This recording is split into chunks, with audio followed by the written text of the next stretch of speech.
Tay, pakiusap. Kayo na po munang bahala kay David. Hindi ko na po talaga kaya. Sumasakit na ang ulo ko araw-araw sa kakaisip kung paano ko siya didisiplinahin. Ano ka mo? Aba, hindi ganun kasimple yun, anak. Abay, anak mo yun ah. Responsibilidad mo siya. Mas kailangan ng bata ang magulang, lalo na sa ganung edad niya. Alam ko naman po yun, Tay. Kaso hindi ko nga po talaga kaya. Hindi na po siya nakikinig sa akin o maging sa papa niya. Kaya nga po napapalo na po siya minsan. Pero hindi pa rin po nagbabago. Hindi ko naman po matutukan dahil abala po ako sa negosyo namin mag-asawa. Baka kasi napapabayaan niyo na siya. Hindi naman po sa ganun, Tay. Hindi naman po namin siya pinapabayaan. Pero aminado po ko, madalas po kaming wala ng papa niya. Abala po kasi kami sa negosyo eh. Ako po kasi yung humahawak ng accounting ng logistics. Lahat po. Hindi ko na po siya matutukan. Pero may yaya naman po siya. Ang kaso lang. Di yun nga. Kulang na sa aruga ang apo ko. Tapos baka naman nasusobrahan na rin ninyo sa pagpaparusa. Kaya mas lalong tumitigas ang ulo. Alam nyo, sigurado ko, pagmamahal at atensyon ang kulang sa bata na yan. Kaya ganyan siya. Alam mo kasi anak, hindi naman sapat na may pera kayo, may malaking bahay, at maraming gamit o laruan ng isang bata. Yung oras nyo, yung yakap o simpleng pagkumusta man lang sa kanya, yun ang mahalaga. Malamang, yun ang hinahanap niya.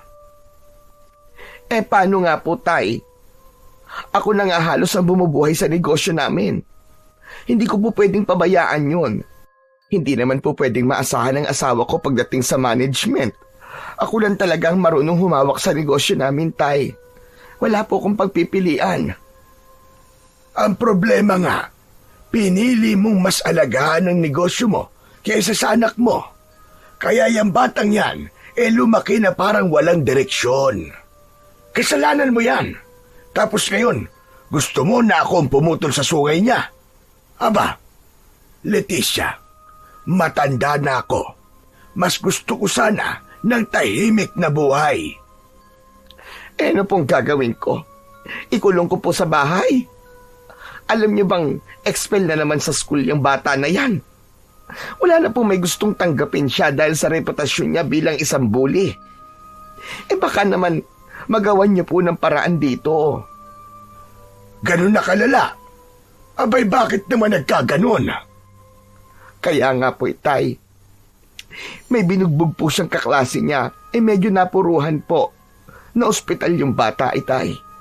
Tapos ayon po sa mga teachers niya, abay maski ibang bata doon, takot na sa kanya. Abay, malaki na talaga ang sungay, ano? Ay, sige na po. Pumayag na po kayo.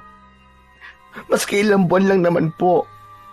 Pangako po babalikan ko po ang anak ko dito kung talagang hindi po siya magbabago. Wala na kasi talaga ako matakbuhan. Hindi ko na po alam ang gagawin ko, Tay. Umaasa po ako na baka sakali kayanin niyo po siya. Isang mahinang buntong hininga ang pinakawalan ni Lolo Tasyo. Tumingin kay David na noon ay nakaupo lang sa upuan, hawak ang cellphone at walang pakialam sa usapan nila ng kanyang anak. David, lumapit ka nga rito. Bakit?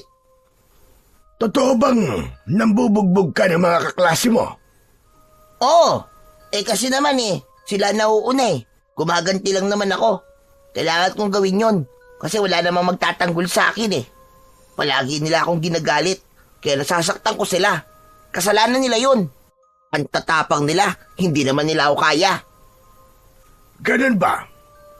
Abay, malakas pala ang loob mo, bata ka. Paano yan? Dito ka na raw muna titira. Yang ganyang asta ay hindi pwede rito. Ito tatandaan mo. Ako ang batas dito. At kung hindi mo babaguhin yung ugali mong parang siga, abay mas siga ako sa'yo. Mas matigas ang ulo ko. Hindi mo ako kaya. Talaga? Sure po kayo dyan, Lolo? Ba't talaga palang balasubas ka? Tay, kayo na pong bahala sa kanya. Pero sana naman po maski papano, bigyan niyo ng tsansa si David. Malakas po ang paniniwala ko na dito po siya matututo sa inyo, na dito siya magbabago. Sige, dito muna siya.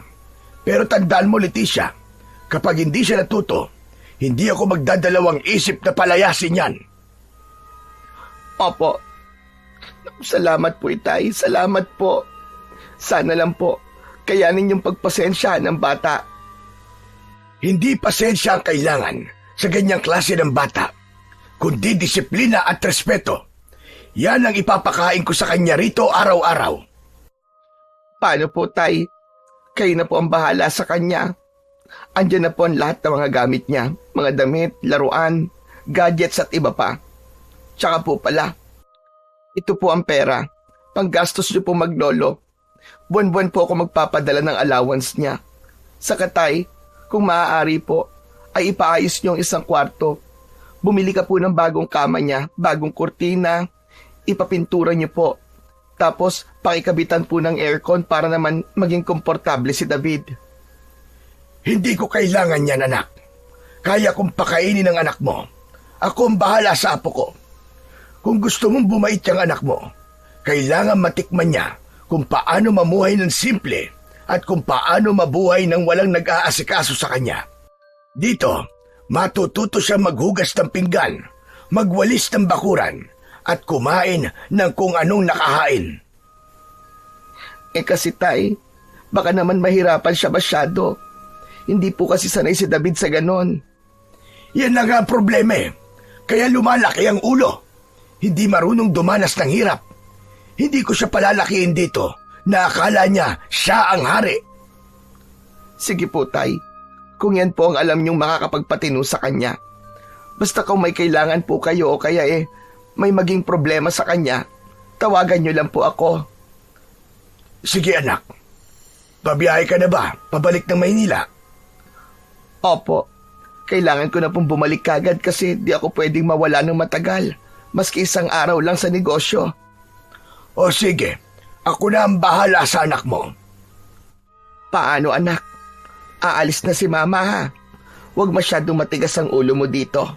Palagi ka sanang makikinig sa lolo mo. Talaga po bang iiwan niyo ako dito? Ayoko po dito, Mama. Wala pong internet. Hindi po ako makapag-games. Ano pong gagawin ko dito? Boring.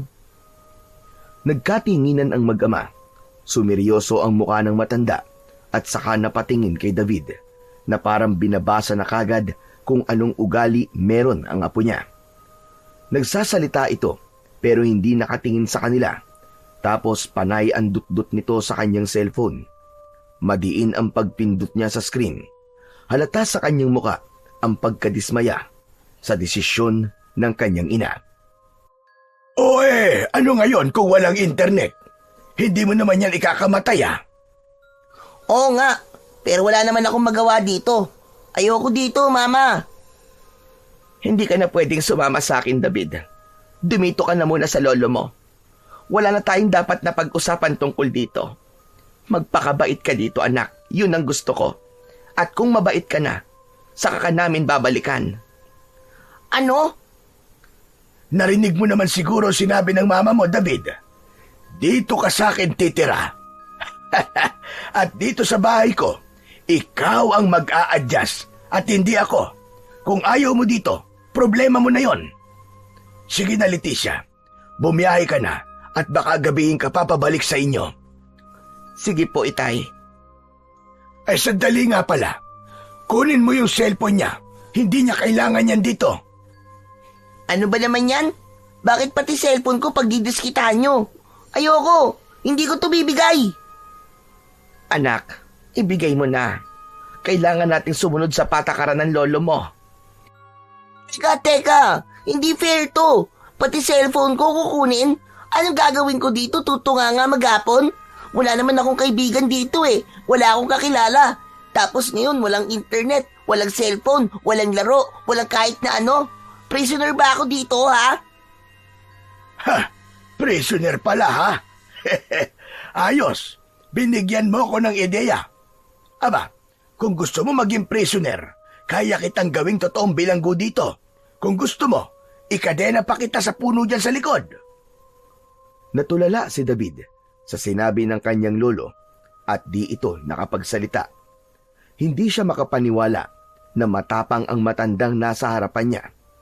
Ilang beses pa lang niyang nakita ang kanyang lolo at huli niya itong nakasama nang mamatay ang kanyang lola Minda. 3 taon na ang nakakaraan. Hindi matapang na lolo ang nakilala niya noon, kundi mabait at malalahaning matanda. Sunod din siya sa luho dito at kanyang naging tagapagtanggol kapag nagagalit sa kanya ang kanyang mama. Napayuko si David sa pagkakataong yun. Alam niyang maski magwala pa siya, wala nang mangyayari. Tingin niya sa lolo niya, hindi ito katulad ng kanyang mama na pwede niyang daanin sa paawa at paiyak-iyak. Hindi uubra ang arte niya rito. Dahan-dahang iniabot niya ang cellphone sa kanyang mama. Ngunit padabog. Hindi na siya umimik. Hindi na rin siya nag-aksaya ng laway para umangal pa. Galit siya, pero mas lamang ang kanyang lungkot dahil mismong sa oras na yon ay naiisip niyang ipinamimigay na siya ng kanyang mga magulang. Simula ngayon, iba na ang takbo ng buhay mo dito, bata. Wala kang ibang aasahan dito kundi ang sarili mo. Kung gusto mong maayos ang buhay mo dito, matuto kang sumunod. Pagkaraan niyang maiabot ang kanyang cellphone, ay nagpaalam na si Aling Leticia. Sumakay na ito ng kanyang sasakyan at habang papalayo ang umaandar na kotse nito, lihim na napaluha si David. Pero agad din niya itong pinunasan gamit ang manggas ng kanyang damit. Tila ayaw nitong ipakita sa kanyang lolo ang kanyang lungkot. Samantala, si Lolo Tasyo naman ay lumabas ng bahay at nagsindi ng kanyang sigarilyo sa harapan ng bakuran. Naiwan sa loob si David mag-isa sa isang bahay na amoy kahoy, amoy lupa at luma. Malayo sa amoy ng condo unit nila sa Maynila. Anak ng, anong klaseng buhay ba to? Pero kahit na anong reklamo niya, alam niya sa sarili niya na wala na siyang magagawa pa. Pagdating ng hapunan, isang simpleng pagkain lang ang inihain ni Lolo Tasyo. Pritong galunggong at kamatis. Tahimik na kumain ang matanda. Hindi niya pinansin ang kanyang apo na halos ayaw galawin ang pagkain. Nang matapos na itong kumain, tumayo na ito sa kanyang upuan at diretso labas ng bahay para muling manigarilyo. Pero bago niya iwan ang apo sa harap ng hapagkainan, nagbilin ito na kapag natapos na ang bata sa pagkain, ay kailangan itong magligpit ng kanilang pinagkainan at hugasan ito sa lababo. Naiwang nakasimangot ang bata. Hindi siya sanay sa simpleng buhay. Sanay siya sa spaghetti, sa hamburger at fried chicken. Nakatulala lang siya sa pagkain, nababagot, naiinis at nalulungkot. Lumipas ang halos 1 oras. Napilitan ang bata na tumayo at iniligpit niya ang pinagkainan ng kanyang lolo. Tinakman niya ang ulam na di naman niya kinain. Pagkatapos ay pumunta na siya sa kanyang kwarto. Isang maliit na kwarto yun, nakatabi lang halos ng silid ng kanyang lolo. Lumangit-ngit ang pinto nito ng kanyang buksan. Maliit lang ito. May lumang kutsyon na nabalutan ng isang kupas at luma ng bedsheet. May isang electric fan, pero ng kanyang sindihan ay malakas ang ugong na parang may umaandar na traktora. Nakaramdam siya ng init, kaya binuksan niya ang nag-iisang bintana sa silid na yon.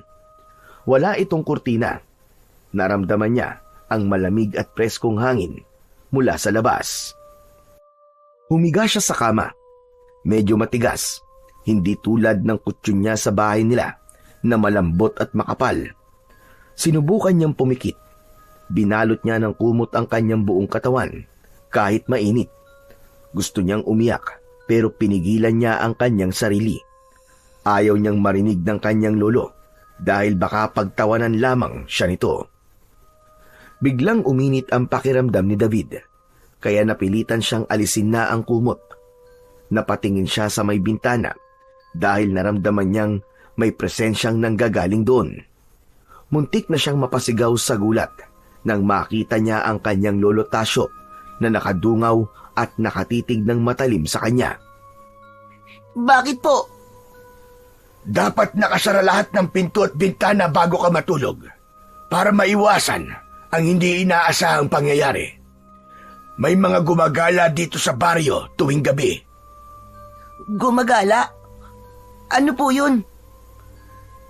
May mga nilalang na gumagala dito tuwing gabi. Kung hindi mo ito isasara, baka mamaya hindi na ako nakadungaw dito, kundi isang aswang. Ano po? Aswang? May aswang po dito sa inyo? Meron. Kaya kung ayaw mo makaranas ng hindi maganda dito, siguraduhin mong nakasarado ang mga bintana mo at pinto. Umalis na sa harap ng bintana ang kanyang lolo. Agad siyang bumangon at isinarado ang bintana. Sinigurado niyang hindi ito basta-basta mabubuksan ng kahit na sino mang nasa labas. Maya-maya ay naisip niyang baka nagbibiro lamang ang kanyang lolo o kaya naman ay tinatakot siya. Pero nang maalala niya ang seryoso nitong muka, nakuha niyang matakot. Nagawa niyang maniwala. Bumalik sa higaan niya ang bata at sa oras na naipikit niya ang kanyang mga mata, hindi niya maiwasang isipin ang baryong kinalalagyan niya. At sa lugar na yon, ayon sa kanyang pagkakaalala, ay liblib, malayo sa syudad. Napapalibutan ito ng mga matataas na bundok na tila ba nagsisilbing pader sa buong baryo. May malawak ding gubat sa lugar na yon. Simple ang pamumuhay ng mga tao sa baryo.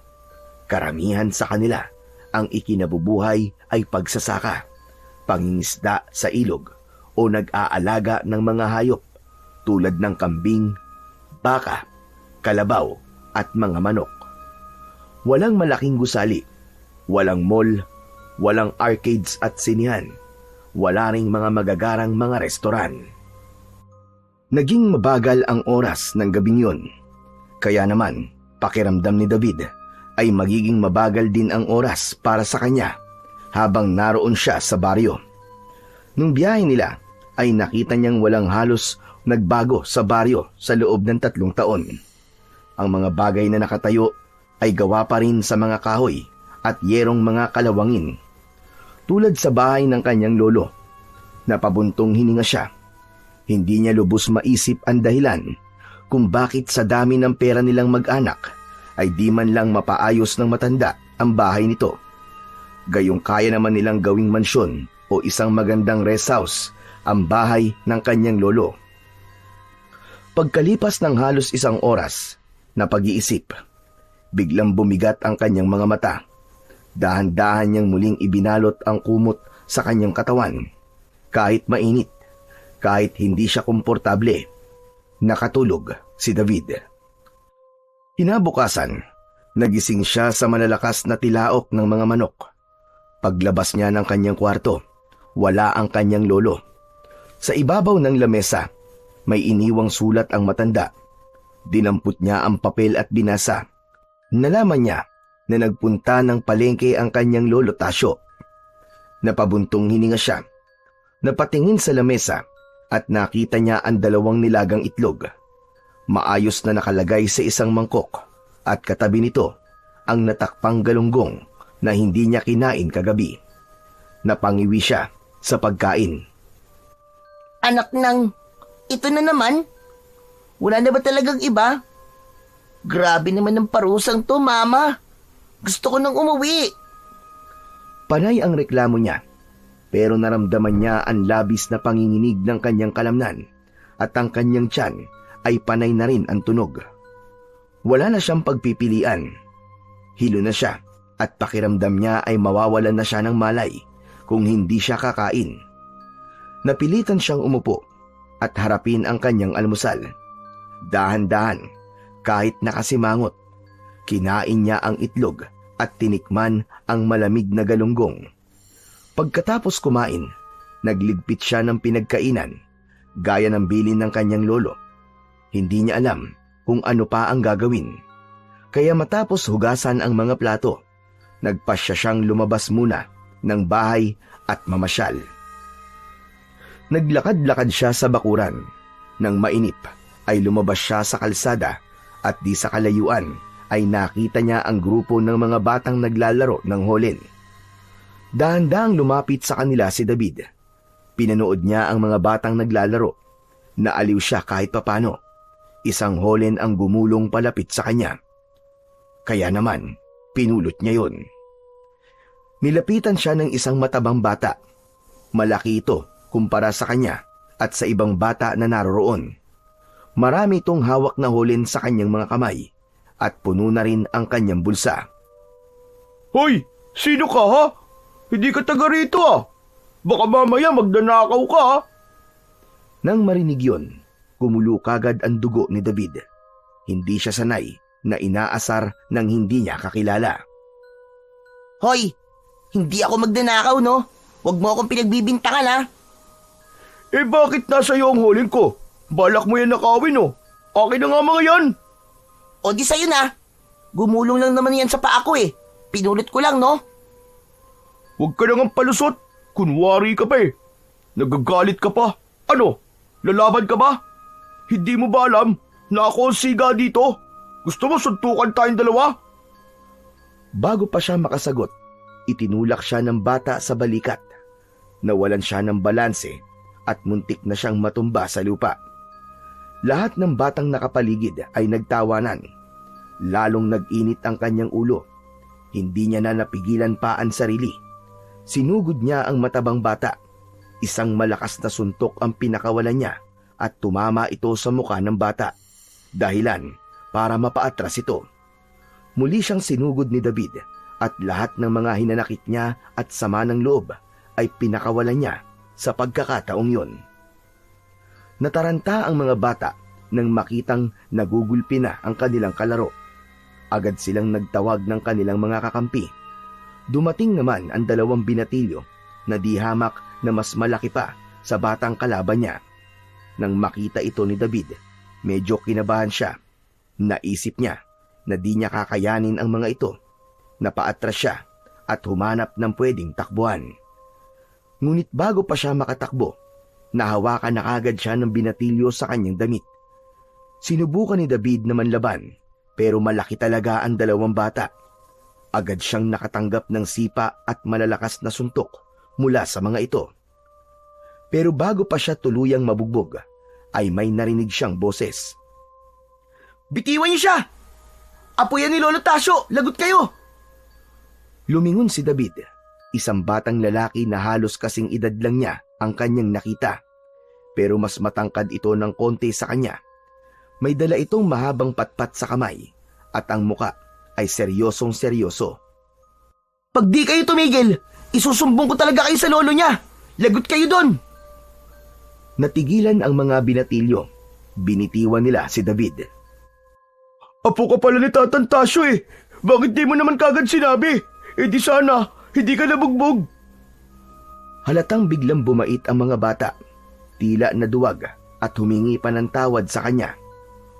Kagad na umalis ang mga bata, kasama ang iba pa nilang mga kagrupo. Naiwan si David at ang bagong bata na dumating. Nagkatinginan silang dalawa. Salamat, ha. Iniligtas mo ako sa kanila. Naku, wala yun. Ako nga pala si Miko. Doon lang ako nakatira sa kabilang bahay nyo. Kaya alam kong apo ka ni Lolo Tasyo. Ako naman si David. Nagkamay silang dalawa at sa pagkakataong yon, nakaramdam ng saya si David. Dahil sa wakas ay may nakilala na siyang posibleng maging kakampi niya at maging kaibigan. Ipinasyal siya saglit ni Miko sa baryo at ipinakilala sa ibang bata na taga roon. Pagkatapos ng halos isang oras na paglalaro, ay umuwi na sina David at Miko. Pagkarating sa bahay, Nadatnan niya ang kanyang lolo Tasyo na nakatayo sa may pinto. Seryoso ang mukha nito na nakatitig sa kanya. Nanlilisik ang kanyang mga mata. Oh, mabuti naman at umuwi ka na. Lolo, kasama ko po si Miko. Naglaro po kami sa labas. Sige na, umuwi ka na muna, Miko. At kakausapin ko lamang itong apo ko. Opo, Lolo Tasyo. David, mamayang hapon susunduin kita dito Laro tayo ulit. Tumango si David. Nang wala na sa paningin niya ang batang lalaki, tinawag siya ni Lolo Tasyo sa loob ng kanyang bahay. Mabigat ang salita nito at parang galit. Hindi naman maunawaan ni David kung bakit. Anong ginawa mo sa labas, ha? Naglaro lang po kasama si Miko at yung iba pang mga bata. Bakit? May problema ba? Gusto mo bang kutusan kita ngayon? Bakit ba ganyan ka makipag-usap sa mas nakatatanda sa'yo? Hindi ka tinuruang magpo at opo sa pagsagot. Pasensya na po. Hindi kasi ako sanay eh. Ano bang kasalanan ko po? Bakit galit ka po? Ano itong nabalitaan ko na nagnakaw ka raw ng holen tapos nambugbog ka pa ng bata rito? Talaga bang pati ang pagiging basagolero mo sa Maynila ay dadalhin mo dito? Natigilan si David sa kanyang narinig. Nanlaki ang kanyang mga mata at di makapaniwala na naniwala kagad ang kanyang lolo sa kwento ng iba na di man lang nanghingi ng paliwanag sa kanya. Napahawak siya sa kanyang tagiliran na medyo napuruhan ng sipain ng kanyang nakalaban. Naramdaman niya ang bahagyang pagkirot nun. Lolo, hindi ko naman po ninakaw yung holin eh. Napulot ko lang po yun. Gumulong po sa may pako kaya kinuha ko po. Isusoli ko naman po dun sa may-ari. Kaso inaway naman po ko. Inaway ka? Tapos, nakipagbasag ulo ka na? Maanong isinoli mo na lang sana para hindi ka na nakipagsuntukan pa? Hindi ka ba marunong magpakumbaba? Bakit sa akin kayo nagagalit? Sila naman po nauna. Tinulak nila ako at sinabihan pa na magnanakaw kahit di naman totoo. Aba, sumasagot ka talaga, ha? Sa Maynila siguro, nasanay kang ganyan na palaban ka. Pwes dito, hindi uubra ang ganyan. Ako nagsasabi sa'yo. Umalis si Lolo Tasyo sa kanyang harapan at pumunta ito sa kusina. Maya-maya ay nakita niya itong muling palapit sa kanya. May hawak na palanggana na may lamang munggo. Nakita niyang ibinuhos niya ito sa sahig. Sige, lumuhod ka riyan sa munggo. Ngayon na, para matuto kang huminahon at rumespeto ng kapwa mo tao. Hindi makapaniwala ang bata. Tinignan niya ang mga butil ng munggo sa sahig. Tapos ang kanyang lolo Tasyo. Tatanggi pa sana siya at makikipagtalo. Pero nang makita niya ang seryoso at galit na mukha ng matanda, ay wala na siyang nagawa kundi ang lumuhod. Kumirot kagad ang kanyang tuhod sa sakit ng mga maliliit na butil na kanyang naluhuran. Hindi naman kasi ako magnanakaw eh. Hindi naman ako masama. Hindi nga ba? Bakit nandito ka? Hindi nakasagot ang bata. Pinili na lamang nitong yumuko at tiisin ang sakit ng kanyang mga tuhod. Mag-iingat ka sa mga kilos mo dito, ha? Huwag mong hayaang maging pangit ang pangalan mo, lalo na't apo kita. Ang mga tao dito, malaki ang respeto at takot sa akin. Kaya sana, hindi ikaw ang sumira na maganda kong reputasyon dito sa baryo na to. Nagkakaintindihan ba tayo? Sa kauna-unahang pagkakataon, umiyak si David. Wala itong nagawa, kundi ang tumango na lang at tanggapin ang masasakit na salita ng kanyang lolo. Tahimik siyang lumuha habang nakaluhod pa rin sa munggo. Maya-maya ay bumukas ang luma nilang pinto at nakita niya si Miko na nakatayo doon na may hawak ng isang mangkok. Nakangisi pa ito pero agad na nagbago nang makita ang kalagayan ng kanyang bagong kaibigan. Hala, Lolo Tasyo, bakit po nakaluhod si David sa munggo? Ano pong kasalanan niya? Abat, Hindi mo ba alam kung ano nangyari? Akala ko ba'y magkasama kayo? Di mo ba nakita na nagnakaw siya ng Holin at nakipagbugbugan? Naku, Lolo Tasyo, hindi po totoo yun. Nandun po ako kanina kaya alam ko po kung ano talaga nangyari. Hindi naman po niya ninakaw yung Holin eh. Gumulong lang po sa paa niya yon, tapos pinulot niya po. Sinabihan po kagad siya nung siga na si Tabang JM. Sinabihan kagad siya ng magnanakaw. Tapos yun, inaway po nila. Nanghingi pa nga po ng tulong sa ibang bata na kapwa niya siga eh. 3 po sila. Binugbog po nila si David. Natigilan si Lolo Tasyo sa kanyang narinig. Napatingin siya sa munggo, tapos kay David na tahimik na umiiyak. Kita sa mukha ng matanda ang pagdadalawang isip, pero hindi niya kagad binawi ang parusa. Siya nga po pala. Ito po oh, may dala po akong ulam. Pinabibigay po ni nanay sa bago kong kaibigan. Ganun ba? O sige, Miko. Sabihin mo sa nanay mo, maraming salamat. Wala pong anuman, Lolo. Siya nga po pala. Huwag na po sana ninyong pagalitan si David kasi mabait naman po siya eh. Kasundo na nga po siya agad ng mga kaibigan kong bata eh. Naglaro po kami at naglibot po kami dito sa baryo ng halos 1 oras. Kaya Lolo, kung maaari lang po sana eh, patawarin niyo na po siya. Wala po siyang kasalanan. Sige na, Miko. Salamat dito. Hayaan mo at pag-iisipan ko mga sinabi mo. Sige po. Pagkaalis ni Miko, ay lumapit si Lolo Tasyo kay David. Sige na. Tumayo ka na, iho. Dahan-dahan niyang inalalayan si David na tumayo. Kinapa niya ang mga butil ng munggo na dumikit sa balat ng bata at marahang tinanggal yon kahit pa umuungol si David sa sakit. Aray! Aray ko, Lolo! Masakit! Aray! Nakita niya ang mapupulang marka sa tuhod ng bata. Naramdaman niya ang kurot ng awa para dito, pero pinili niyang hindi ito ipakita. Nanatili siyang matigas at malamig. Sa isip niya, kailangan pa ring matuto ang bata sa kahalagahan ng disiplina. Nang matapos, pinaupo niya si David. Tahimik ang isa't isa hanggang sa unang nagsalita si Lolo Tasyo. Anong nangyari sa iyo, Apo? Bakit ba ganyan ang ugali mo? Masyado kang palaban at agresibo. Parang palaging takaw gulo. Kasi po dati, lagi nila akong tinutokso sa school. Lagi po nila akong inaasar, inaaway, binabato po ng kung ano-ano. Dati, hindi naman po ako lumalaban eh. Umiiyak lang po ako sa isang tabi.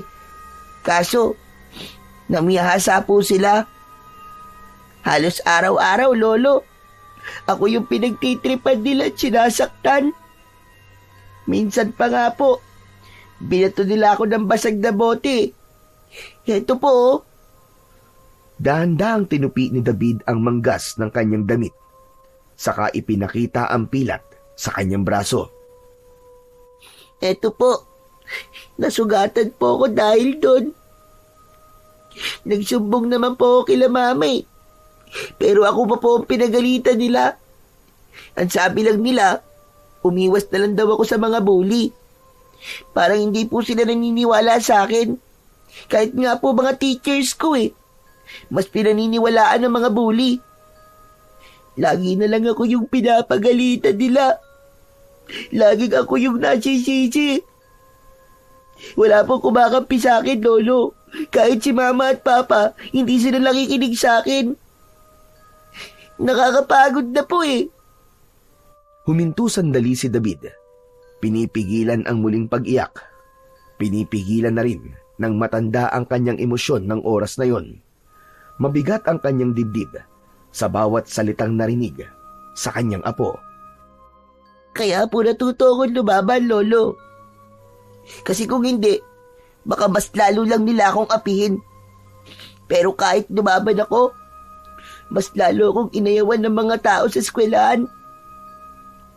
Para bang wala na akong lugar kahit saan, Lolo. Walang may gusto sa akin. Kahit sa bahay namin. Natahimik si Lolo Tasyo. Naalala niya ang kanyang sarili nung bata pa siya, kung paano rin siya minsang naging katulad ni David. Ipinaglaban ang sarili sa mundo na walang nakikinig. Hindi ko alam na ganyan ang pinagdaraanan mo, Apo. Pero mali pa rin na sinilusyonan mo ito sa pamamagitan ng pakikipag-away. Ito ang tatandaan mo, Apo. Hindi lahat ng problema ay kailangan daanin sa galit at sa pakikipagbasag ulo. Ano po ang gagawin ko? Dapat ba hinayaan ko na lang po sila na saktan ako? Na sana hindi na lang ako nagsalita kasi wala namang nakikinig sa akin at ako palagi ang mali, ganun po ba? Hindi mo naman kasi kailangan ng makikinig sa'yo. Ang importante, alam mo sa sarili mo kung sino ka at ano ka. Hindi mo talaga maiiwasan na minsan may mga taong hindi maniniwala sa'yo at gagawang ka ng masama. Kasi may mga tao talaga na mahilig mainggit sa kapwa nila. Pero kaya mong patunayan sa kilos mo kung sino kan talaga. Hindi sa paraan ng pakikipag-away, kundi sa tibay ng loob mo at sa kabutihan ng iyong puso.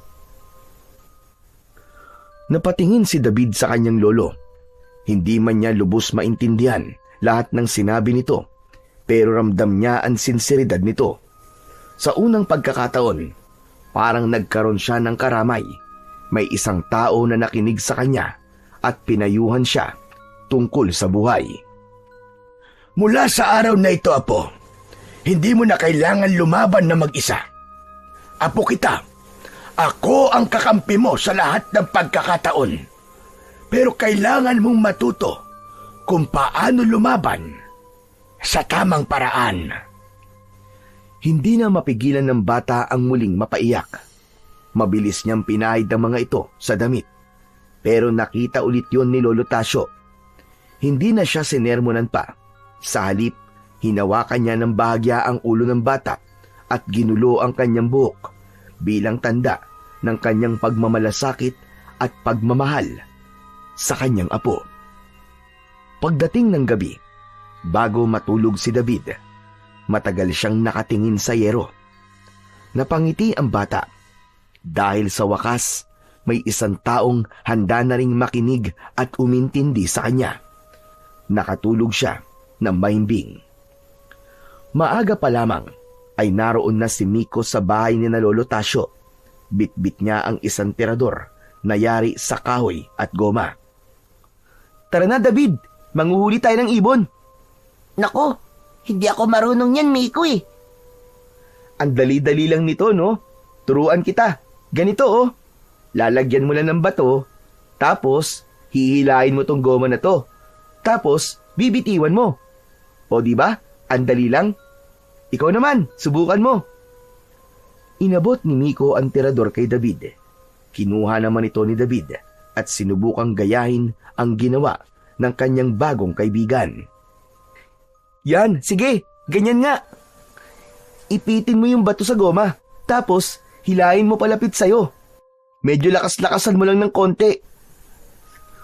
Sumunod si David, pero nang hilahin niya ang goma, muntik nang tumalsik ang bato sa paa niya. Dahan-dahan lang, huwag ka magmamadali. Nako, Miko, ang hirap pala. Akala ko madali lang. Okay lang yan. Ako nga dati, 1 linggo kong puro mintis eh. Ganyan talaga kapag nagsisimula ka pa lang. Medyo mahirap, pero matututunan mo rin. Talaga? Oo naman. Halika, tulungan na nga kita. Ayusin mo ang paghawak. Dapat steady lang. Yan, ganyan. Tapos, paghila mo, itutok mo yung bato sa gusto mong patamaan. Tapos, saka mo bitiwan yung goma. Hindi yung buong tirador, ha? Matyagang tinuruan ng bata si David ng tamang paraan. Sinubukan uli niya at ngayon ay mas maayos na. Umangat ang bato pero hindi pa rin tumama sa target. Yun lang. Hindi pa rin tumatama. Huwag ka mag-alala. Magagawa mo yan. Practice lang ang kailangan mo. Ano, tara na. Doon na tayo sa may kakauyan. Natuwa si David. Kaagad niyang inayos ang kanyang sarili at sumama kay Miko. Wala ang lolo niya ng mga oras na yon. Madaling araw pa lang ay umalis na ito papunta sa bukid para bantayan ang pag-aani ng kanyang palayan. Bitbit ang terador. Naglakad-lakad ang dalawang bata sa may bukana ng gubat. Namangha si David nang makita ang maraming ibon sa lugar na yon. Pero palagi silang mintis at nabubugaw lang nila ang mga ibon at wala namang natatamaan. Sa halip na mainis, ay mas lalo pa silang natuwa. Ang hirap naman pala manghuli ng ibon, Miko. Akala ko madali lang. Ayos lang yan. Tiyaga lang, makakatama din tayo. Tara, doon naman tayo sa bandaron. Nagpalakad-lakad sila. Sinundan ang mga lumilipad na ibon. Muli pa nilang sinubukang magtirador at isang ibon ang kanilang natamaan. Labis ang naging tuwa ng dalawang bata sa kanilang naging tagumpay. Nagpatuloy sila sa paglalakad hanggang sa hindi na nila namalayan na papasok na sila sa gubat at palayo na ng palayo sa baryo. Huli na ng mamalayan ni Miko na hindi na pamilyar sa kanya ang mga tanawin sa lugar. Hindi na niya kabisado ang mga dinadaanan nila. Nagsimula na silang kabahan. Nasa na tayo, Miko? Ha? Hindi ko nga rin alam eh. Mabuti pa, bumalik na lang tayo. Nagpalitan sila ng tingin. Naglakad pa sila. Umaasang matatagpuan nila ang daan pa uwi. Ngunit sa paglalakad nila, hindi nila namalayan na mas lalo na silang napapalayo at patungo na sila sa pusod ng gubat. Napunta sila sa isang kakaibang lugar kung saan nakita nila ang isang maliit na komunidad. Sobrang tahimik ang lugar. May mga bahay nga silang nakita pero wala namang tao. Sarado ang mga pintuan at bintana. Halos wala ring hayop na naroon. Malamig ang simoy ng hangin sa lugar na yon. Pero may kakaibang hatid na amoy. Parang masangsang. Hala! Nasang lugar tayo? Shh! Huwag kang maingay. Baka mamaya, may mga nakatira dito.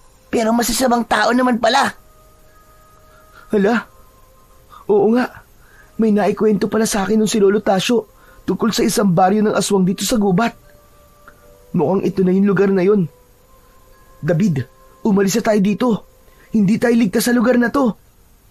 Ibig mo sabihin, lugar to ng mga aswang? Hindi ako sigurado. Pero, basta, alis na tayo dito. Tara na, bilisan na natin. Nag-ingat ang dalawa sa kanilang mga hakbang. Ayaw nilang gumawa ng ingay. Kung sino man ang nakatira sa lugar na yon, ayaw na nilang makaabala. Ngunit bago pa sila umalis, nagmasid muna sila sa paligid. May nakita silang isang malaking ibon na nakatali sa puno.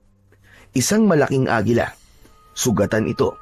Ang mga pakpak nito ay may dugo at ang katawan ay payat na tila ilang araw nang hindi nakakakain.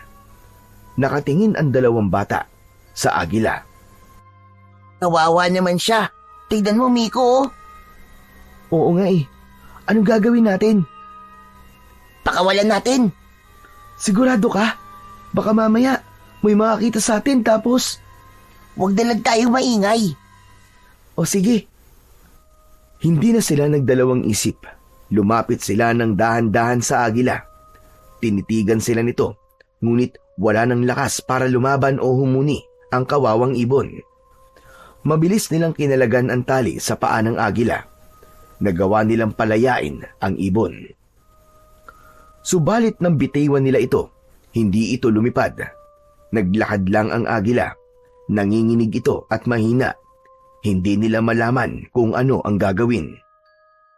Buhatin na lang natin, David. Sinubukan nilang buhatin pero masyado itong mabigat. Pinagkaisa nila ang kanilang lakas. Binuhat nila ang agila. Wala namang pagtanggi ang malaking ibon. Parang sumusunod pa nga ito sa kanila. Parang alam nito na tinutulungan siya ng dalawang bata. Sa paglalakad nila, tila tinuturo ng agila ang daan. Kapag lumili sila, Humuhuni ito at itinuturo ng kanyang kuko ang tamang direksyon. Minsan ay ginagamit nito ang paa para ituro ang daan. Hindi nila alam kung ilang oras na silang naglalakad. Mainit na at pagod na rin sila. Kumakalam na rin ang kanilang mga tiyan, pero hindi sila tumigil sa paglalakad. Sa wakas, ilang sandali pa, ay unti-unti nang naging pamilyar ang paligid. Ayos! Kabisado ko na ang daan dito, David. Malapit na tayo makalabas ng baryo. Hay, sa wakas, makakauwi na tayo. Akala ko talaga aabuti na tayo ng gabi dyan sa gubat eh. Kinakabahan ako na sobra. Buti na lang at pinakawalan natin tong agila, no? Malaking tulungan na gawa niya. Naituro niya sa atin ang daan. Ang astig niya, no? Para siyang may sariling pag-iisip. May sarili naman talagang pag-iisip ang isang agila eh. Matalinong hayop pa mga yan, Miko. Ganun ba? Hindi ko alam eh. Akala ko, basta hayop, hindi marunong mag-isip ng ganun. Hindi sigurado akong alam ng agila na to na naligaw tayo. Kaya itinuro niya sa atin ang daan palabas. Ayos ano nang gagawin natin dito sa agila? Marami siyang sugat at nangihina siya. Baka kaya siyang pagalingin ni Lolo. Ay, oo nga pala. Kayang-kaya siyang pagalingin ng lolo mo.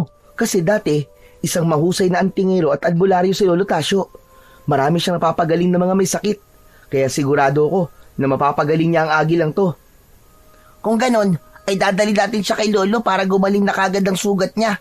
Para makalipad na ulit siya. Gusto kong makita siya kung paano lumipad. Ako rin. Sa laki nito, tignan mo. Baka pwede niya tayong isakay. Loko, kawawa naman. Ang bigat-bigat natin eh. Kung bubuhatin niya tayo pa itaas. Oo nga no. Di kaibiganin na lang natin. Alam mo, magiging sikat tayo sa buong baryo kapag naging kaibigan natin tong agila na to. Maraming maiinggit sa atin. Wag. Kapag magaling na siya, hayaan na lang natin siyang makalipad ulit. Ayoko siyang gawing alaga, itali o ikulong. Mahirap yun eh. Masakit sa pakiramdam. Ganun ba? Di sige. Ayos lang. Sa bagay, masaya naman ako. Maski tayong dalawa lang ang magkaibigan eh. Oo naman. Salamat, Miko Salamat sa pagiging isang mabuting kaibigan. Walang anuman, David. Teka, saan nga ba ang daan pa uwi? Ano? Akala ko ba'y kabisado mo ng lugar na to? Ikaw talaga Joke lang. Ikaw naman, hindi ka na mabiro. Diyan sa kaliwa. Sure ako. Ayun Tanaw na dito yung bungad ng gubat, saka yung kalsada natin. Tara na. Hay, salamat. Makakauwi na tayo. Nang makalabas na sila, napansin nila ang pagbabago sa agila. Parang lumakas ito ng konti. Ibinuka nito ang pakpak at kahit halatang hirap, unti-unti itong pumapagaspas. Tumigil sa malawak na damuhan. Binitiwan na rin nila ang agila. Ilang segundo itong nakatayo, pagkatapos ay sumubok na lumipad. Mabagal, pero matagumpay itong nakalipad ng mababa, hanggang sa tuluyang naglaw sa kanilang paningin. Nagpalakpakan ng dalawa sa tuwa. Ang galing! Nakalipad na rin siya sa wakas! Oo nga, kaya lang, uwian na talaga. Baka pagalitan na tayo kung saan na tayo nasuot. Pareho silang pawisan at pagod, pero hindi nila alintana yon. Napalitan ang lahat ng yon ng saya. Habang papalabas sa gubat, dama nila ang kakaibang ligaya sa puso nila. Pagdating nila sa bahay, nakita nila kagad si Lolo Tasyo na nakatayo sa harap ng pinto nito at panay ang hit-hit ng sigarilyo. Makikita ang pag-aalala sa mga mata niya. Napangiti na lang ito nang makita ang pag-uwi ng apo. Pero sandali lang yon, dahil ang ngiti niya ay napalitan ng seryosong muka. Saan kayo nang galing? At ang dudungis niyong dalawa? Lolo, naglaro lang po kami ni Miko. Abay, kanina ka pa hinahanap ng mga magulang mo, Miko. Saan ba kayo nagsuot? Wala kayo dito sa baryo. Lolo, ang totoo po niyan naligaw po kami sa gubat habang naninirador po kami ng ibon. Ano ka mo? Nagpunta kayo sa gubat? Abay, hindi nyo ba alam kung gaano kadelikado roon? Mabuti na lamang at walang masamang nangyari sa inyo roon. Sorry po, Lolo Tasyo. Hindi po namin sinasadya. Hindi po namin namalayan na nakalayo na po pala kami. Tapos, yun nga po, bigla po kami naligaw. Natagalan po kami bago makalabas sa gubat. Opo, Lolo. Sorry po talaga. Hindi na po mauulit. Hindi biro yung ginawa nyo na pagpunta sa gubat. Maraming mababangis na hayop doon. Paano kung nasaktan kayo? O kaya hindi na nakabalik? Ano na lang ang sasabihin ng mga magulang nyo, ha? Lalo ka na, David. Ano na lang ang sasabihin ng mama mo kung may masamang nangyari sa'yo? Sorry na po talaga, Lolo. Hindi na po mauulit. Siguraduhin mo lang. Ako, hindi ko kayo hinihigpitan sa paglalaro. Pero sana naman, tandaan nyo lahat ng mga biling ko. Huwag kayong lalayo sa baryo dahil delikado. Maraming masasamang elemento nandito. Naghihintay lamang ng tamang pagkakataon para makagawa ng di maganda. Saka sa gubat, huwag na kayong babalik doon. Alam nyo bang, merong isang baryo ng aswang sa pusod ng gubat? Alam po namin, Lolo. Nakita nga po namin yun eh. At may iniligtas pa po kaming isang malaking agila na bihag nila. Ano kanyo? Anong nakita nyo? May mga bahay po, pero wala pong tao, Lolo. Anong wala? May mga tao sa baryo na yon. Mabuti na lamang at walang nakakita sa inyo doon. Kundi, baka hindi na kayo nakauwi. Ay, Diyos mio! Ang kukulit nyo! Huwag nyo na tong uulitin, ha! Teka, sinabi nyong meron kayo nailigtas na agila. Nasaan na yung agila? Wala na po, Lolo eh. Matapos niya po kaming ihatid dyan sa bukana ng gubat, lumipad din po siya palayo. Ganun ba? O siya, pumasok ka na sa loob ng bahay, David. At ikaw naman, Miko, umuwi ka na muna sa inyo at tiyak nag-aalala na ang mga magulang mo. Ay nako, pambihirang mga bata kayo, oo. Sige po, Lolo. Pasensya na po uli. O ikaw, kumain ka na doon sa loob. Nagluto ko ng tinolang manok. Wow! Sa wakas, karne na ang ulam namin. Pagpasok ni David sa loob ng bahay, ay kagad niyang naamoy ang masarap na amoy ng nilutong ulam ng kanyang lolo Tasyo. Agad na kumalam ang kanyang tiyan. Mabilis siyang nagsandok ng kanyang ulam at kanin at nagsimula ng kumain. Panay ang higop niya ng masarap na sabaw. Samantala, pagsapit ng gabi, maagang nakatulog si David. Marahil dahil na rin sa pagod sa halos maghapon na paglalaro kasama si Miko. Ang paligid ay tahimik. Tanging huni lang ng kuliglig at huni ng mga panggabing ibon ang maririnig sa labas. Mahimbing na rin maski ang tulog ng matanda. Ilang sandali pa, bigla na lang napabalikwas ng bango ng bata nang makarinig ng isang malakas na ingay mula sa labas. Hindi yun pangkaraniwang naririnig sa gabi. Pinakinggan itong mabuti na David. Maya-maya pa ay parang naramdaman niyang para siyang tinatawag nito. Dahan-dahan siyang bumangon at binuksan ang bintana. Tumambad sa kanya ang isang pamilyar na anyo ng isang nilalang. Nakadapo sa isang sanga ng puno sa tapat ng kanilang bahay. Hala! Siya yun! Bakit siya nandito? Kahit nagtataka, ay nakaramdam ng tuwa si David nang makitang muli ang iniligtas nila na agila. Lumapit ito mismo sa bintana, parang gustong pumasok. Sa sobrang tuwa at pagkasabik, lumabas si David ng kwarto at binuksan ang pintuan sa sala. At doon niya pinapasok ang agila. Hindi nagtagal, nagising si Lolo Tasyo sa narinig na pagbukas ng pinto at sa malakas na kalabog at pagaspas ng pakpak. David, ikaw ba yan?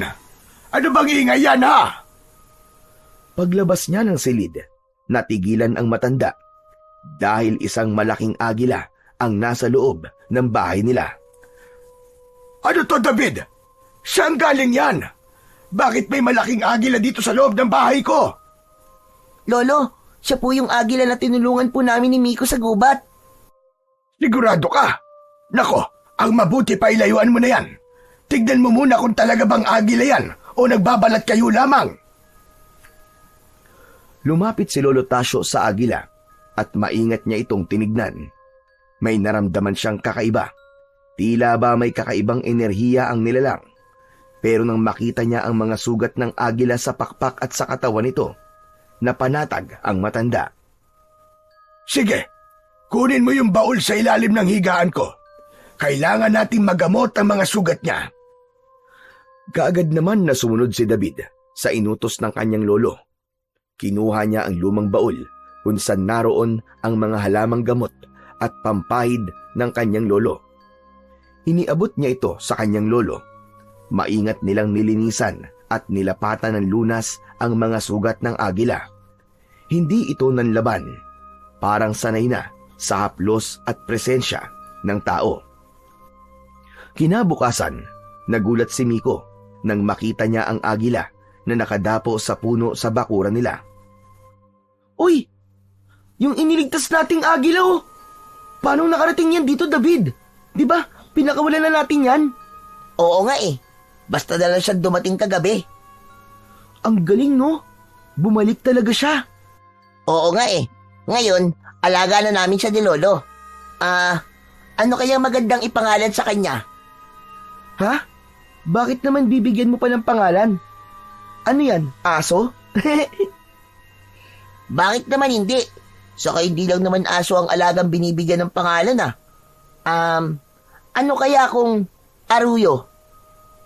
Aruyo? Mas maganda kung Bagwis para mas astig. Nako, marami ng alaga ang tinatawag na Bagwis eh. Ayoko nun. Aruyo na lang. Sige, ikaw ang bahala. Pwede na rin, kakaiba ang pangalan niya.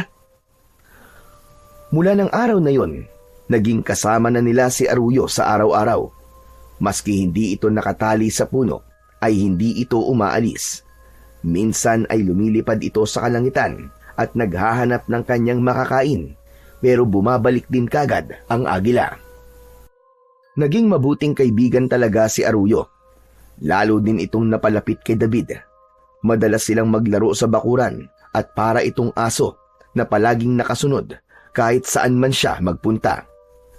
Hindi nagtagal ay gumaling ng tuluyan ang agila. Bumalik ang lakas at sigla nito. Ang kanyang mga mata ay naging mas malinaw.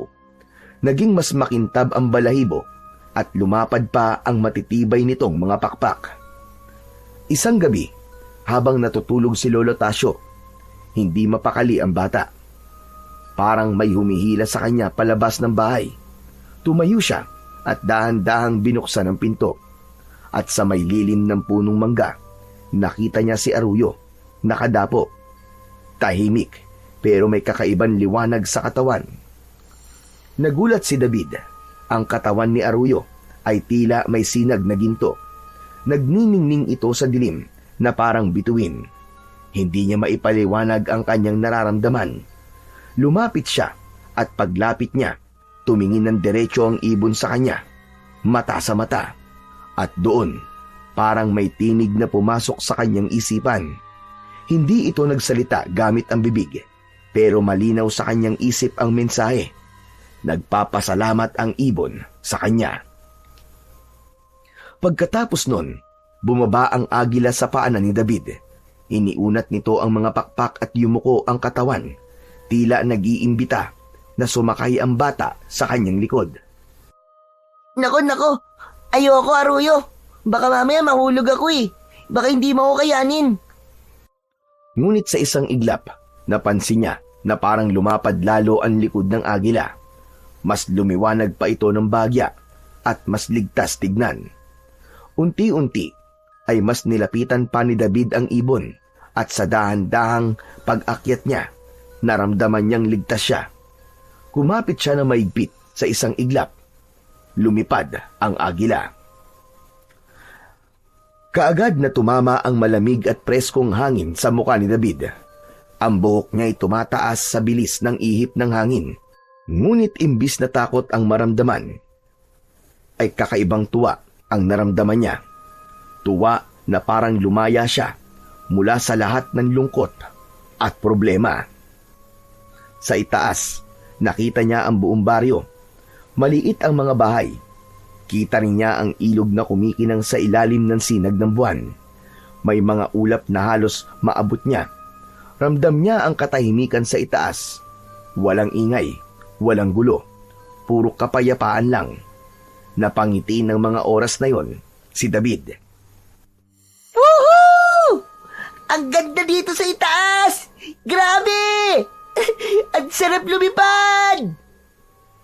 Hindi niya alam kung gaano sila katagal sa ere, pero labis ang naging saya ng bata sa ipinaranas na yun sa kanya ng agila. Para ako nananaginip! Astig!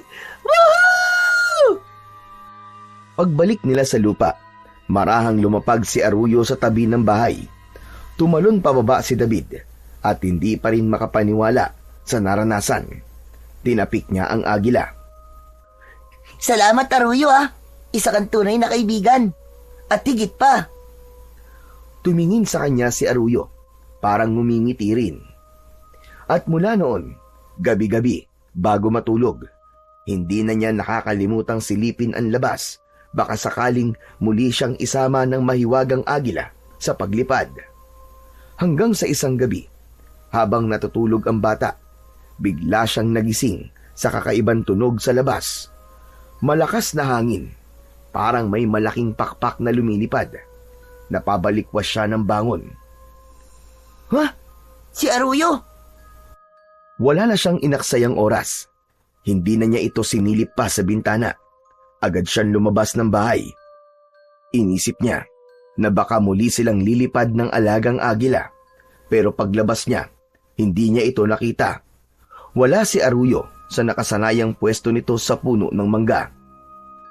Hala, wala naman pala siya eh. Nasaan na kaya yung ibon na yun? Nalungkot si David. Papasok na sana siya sa bahay nang mapansin niya ang ilang nilalang na lumilipad sa itaas. Akala niya ng una ay mga ibon o marahil ay isa na namang sorpresa ni Arroyo. Ngunit habang nakatitig siya sa itaas, may narinig siyang kaluskos mula sa kabilang bahagi ng bakuran. Isang mahina, ngunit pamilyar na tunog. Paglingon niya, nakita niya ang agila, tila nagtatago sa likod ng mga halaman at puno. Nilapitan niya ito, sa di inaasahang kilos, ay itinulak siya nito gamit ang kuko at tuka. Agad na naunawaan ito ni David. Agad siyang nagtago. Yumuko siya katabi ni Arroyo at mula doon ay malaya niyang napagmasdan kung anong klaseng nilalang ang lumilipad sa itaas. Ilang sandali pa, bumaba ang tatlo. Dumapo ang isa sa bubong ng kanilang bahay, habang ang dalawa naman ay dun dumapo sa poste ng puno ng nyog.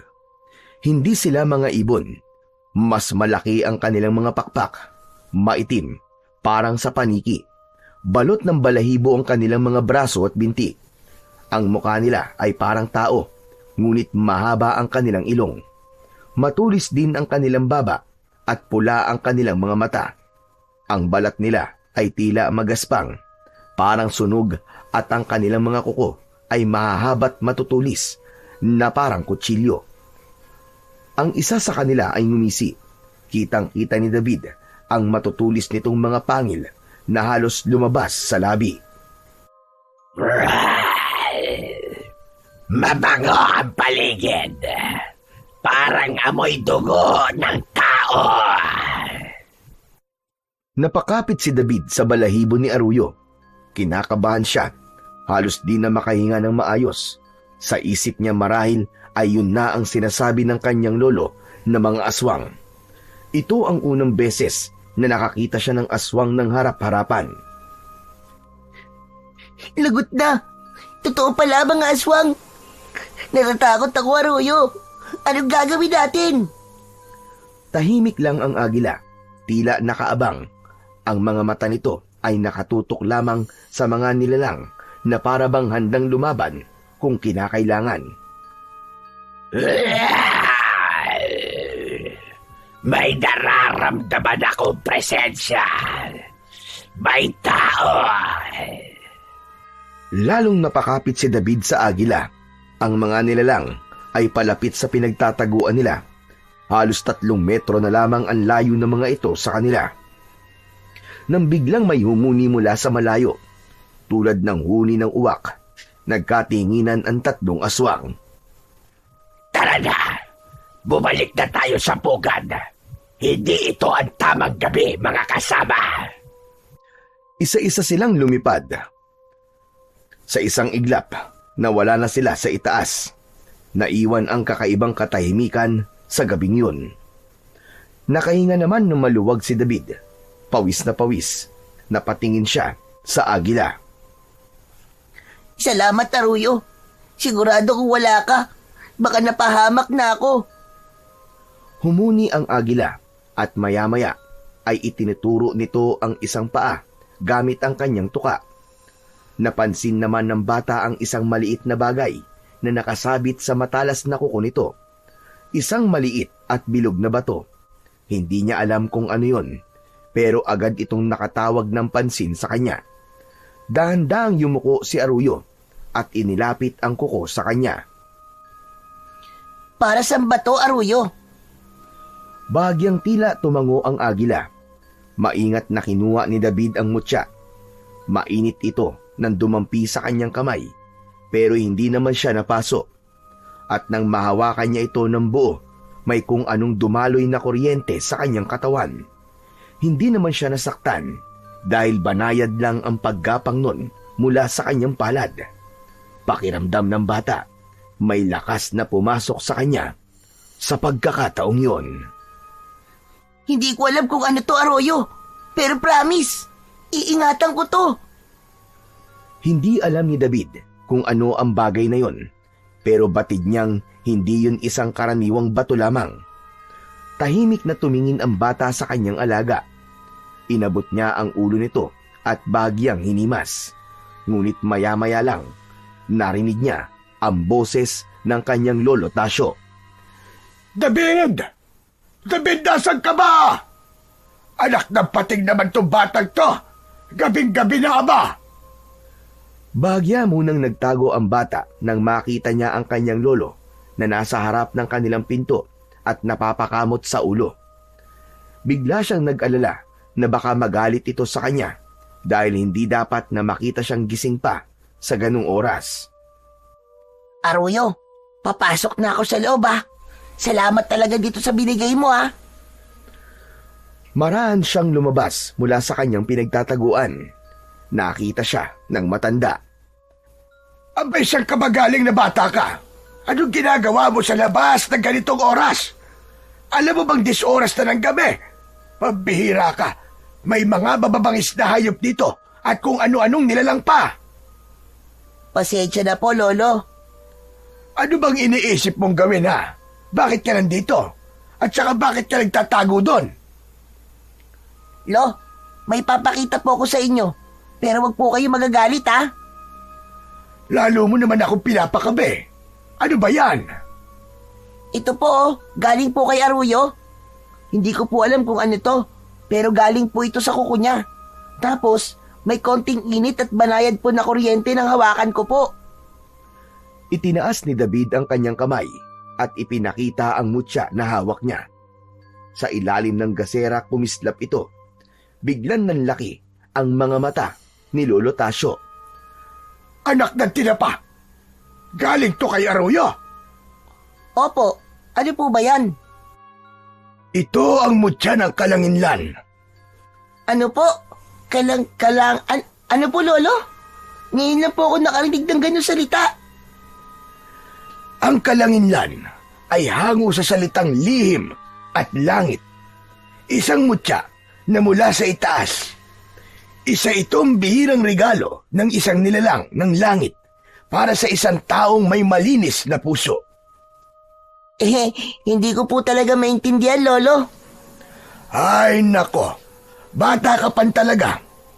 Ganito, David, ang bagay na ito ay bigay sa iyo ng hindi pang karaniwang nilalang. Si Aruyo, hindi lang siya isang agila lang. Isa siyang espesyal na hayop na nangangalaga ng kalanginlan. Ayon sa kwento ng lolo ko, bihira lang ang magkaroon ng ganitong mutya, apo. May taglay itong kapangyarihan na kayang magbigay ng lakas, proteksyon at minsan, kung siniswerte, kahit kakaibang abilidad. Talaga po? May kapangyarihan po ang bagay na to? Oo, hindi basta-basta bato lang ito. Sabi sa mga matatandang alamat, kapag ang isang agila ay nagtiwala at nagbigay sa iyo ng bahagi ng kanyang sarili, tulad ng mutyang ito, ibig sabihin ay nakita kanyang karapat-dapat. Isa kang tagapagmana ng liwanag. Ano po? Tagapagmana ng liwanag? Tagapagmana ng kapangyarihan para maging tagapagtanggol. May dahilan kung bakit ibinigay sa iyo ito. Ibig sabihin, Lolo, parang magiging superhero ko? Ganun po ba? Tama ka. Parang ganun na nga iyo. David, pag-ingatan mo ang mutya na ito. Hindi pa natin alam kung anong dahilan kung bakit ito ibinigay sa iyo ni Arroyo.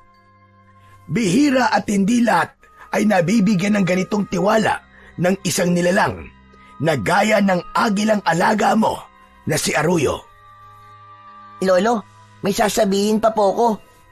Hindi po kaya ibinigay po sa akin ng mutya ay para kalabanin ko po ang mga aswang? Sandali lang. Bakit mo naman nasabi yan? Kasi sasabihin ko na po sa inyong totoo. Kaya po ako nagtago doon. May aswang po ako nakita kanina eh. 3 po sila lumilipad. Hindi po tao, Hindi rin po ibon. Parang tao po na may pakpak na parang paniki. Ang lalaki po ng mga mata, Maitim po ang balat at may mahahabang mga kuko. Nakakatakot po talaga sila. Mabuti na nga alam po, tinago po ako ni Arroyo eh. Ano ka mo? Mga aswang? Kaya pala may nararamdaman akong kakaiba kanina.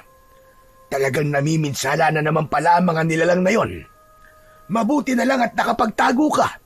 Baka kung nakita ka na mga yon, baka kinain ka na ng buhay. Ang mga aswang na yon ay walang awa. Malulupit sila at walang patawad. Talaga po? Naku, nakakatakot naman. Tama ka. Nakakatakot talaga sila. Kaya nga palagi ko sinasabi sa'yo na wag kang magbubukas ng pinto o kaya ng bintana. Tapos lumabas ka pa. Abay, napakatigas ng ulo mo. Pasensya na po, Lolo. Hindi ko naman po sinasadya eh. Hindi ko na po uulitin.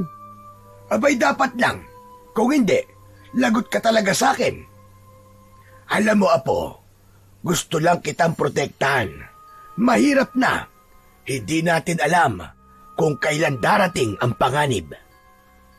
Naiintindihan ko po, Lo. Salamat po. Pangako po, hindi na po ako magpapasaway. Hala, sige. Halika na. Pumasok na tayo. Bukas ng umaga kailangan natin pag-usapan yan ng mas detalyado. Kailangan mo ring matutunan kung paano gamitin ng tama ang mutyang yan. At higit sa lahat, kailangan mong matutong protektahan hindi lang ang sarili mo, kundi pati na ang mga taong nasa paligid mo. Tahimik siyang sumunod sa kanyang lolo, papasok ng bahay. Maaga pa lamang ay nasa bahay na nila David si Miko. Nanginginig pa ang boses nito habang tinatawag ang pangalan ng kanyang kaibigan. Agad naman na lumabas si David at sinalubong ito. David! David, may balita ako! Grabe! Uy, bakit? Anong meron, Miko? Narinig ko. Pinag-uusapan ng mga marites sa kanto na may mga nawawalan daw ng mga alagang hayop. Aso, kambing, pati yung kalabaw ni Mang Ilyas. Nawala. Tapos, may nakapagsabi na aswang daw ang dumali sa mga hayop. Sigurado ka ba, Miko? Ang aga mo nakipagkismisan ah. Grabe ka. Huwag ka naman tumawa. Nininervyos na nga yung tao eh. Nagkakagulo na ang mga tao. Kasi may nagpatunay na may mga sumalakay nga daw na aswang kagabi. May nakakita sa mga aswang na lumilipad. Mga mukha daw dambuhalang paniki. Nakakatakot talaga. Tignan mo, nagtatayuan na mga balahibo ko dahil sa takot. Teka, mga aswang na parang paniki. Oo, bakit di ka ba naniniwala? Naniniwala. Talaga? Aba, ayos kung ganun. Totoo naman talaga eh. Di ba na may mga aswang? Oo, totoo yun. Kasi, nakita ko din sila kagabi. Tugma sa kwento mo ang mga itsura nila. Hala, talaga? Nakita mo? Kung ganun, totoo nga. Kasi maski ikaw nakita mo eh. Maya-maya, lumabas si Lolo Tasyo sa pinto. May daladalang bagay na nakabalot ng pulang tela. David, halika! Tapos ko na! Lumapit si David at Miko. Marahang inalis ni Lolo Tasyo ang tela at inilantad ang isang kwintas. Ang mutya ng kalanginlan, nakapaloob sa isang itim na metal na nakakabit sa matibay na tali. Lolo, ang ganda! Ano yan? Ito ang mutya ng kalanginlan na bigay sa akin ni Arroyo. Isang mutya? Galing sa agila? Oo, tama ka, Miko. Ginawan ko lang ito ng kwintas para mas madaling dalhin ni David. Isa pa, ay para hindi ito basta-basta mawawala at hindi rin mananakaw. Ang swerte mo naman, David. Binigyan ka ng kapangyarihan. Ang astig pala ni Arroyo, no? Kaya nga nagulat niya ako. Bakit sa akin niya ibinigay ang bagay na to? Bakit ikaw binigyan? Di ba? Pareho naman tayong tumulong sa kanya. Pareho tayong nagligtas sa kanya mula sa mga aswang. Pero sa iyo lang siya nagbibigay ng mutya. Hindi ko rin alam, Miko Ganun ba? Ayos lang. Nagtataka lang naman ako O sige na, uuwi na ako. Tinatawag na yata ako ng tatay ko. Umalis si Miko nang hindi na lumingon. Halata ang konting tampo ng kaibigan. Napailing na lang si David. Napansin naman siya ni Lolo Tasyo. Hayaan mo na. Lilipas din ang tampo nun. Wala namang kayong magagawa kung talagang ikaw ang pinili ni Arroyo na bigyan ng agimat. O ito, tanggapin mo itong mutya. Ibinigay ni Lolo Tasyo ang kwintas. Pagkasuot ni David, may mainit ulit na naramdaman siya sa kanyang dibdib. Lolo, mainit po.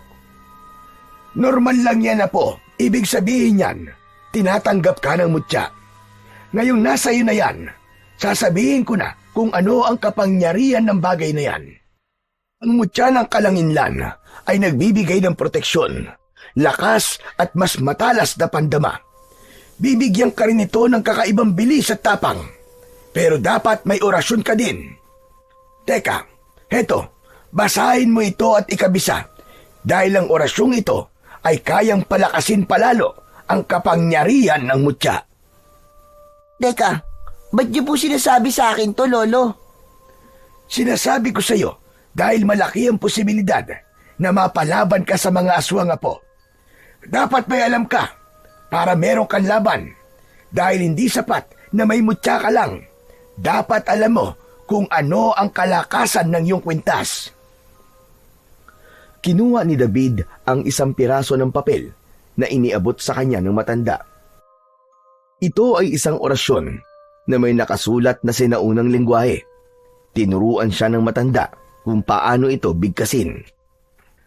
Banggitin mo ang orasyon na ito tuwing lalaban ka. Opo, salamat po, Lo. Isa pa, kailangan mo rin ang sandata. Heto sibat. Inabot ni Lolo Tasyo ang mahabang sibat na gawa sa kahoy ng balete at bakal na pinanday pa sa lumang paraan. Mabigat ito at mahaba, halos kasing tangkad ni David. Grabe, ang bigat naman po nito, Lolo.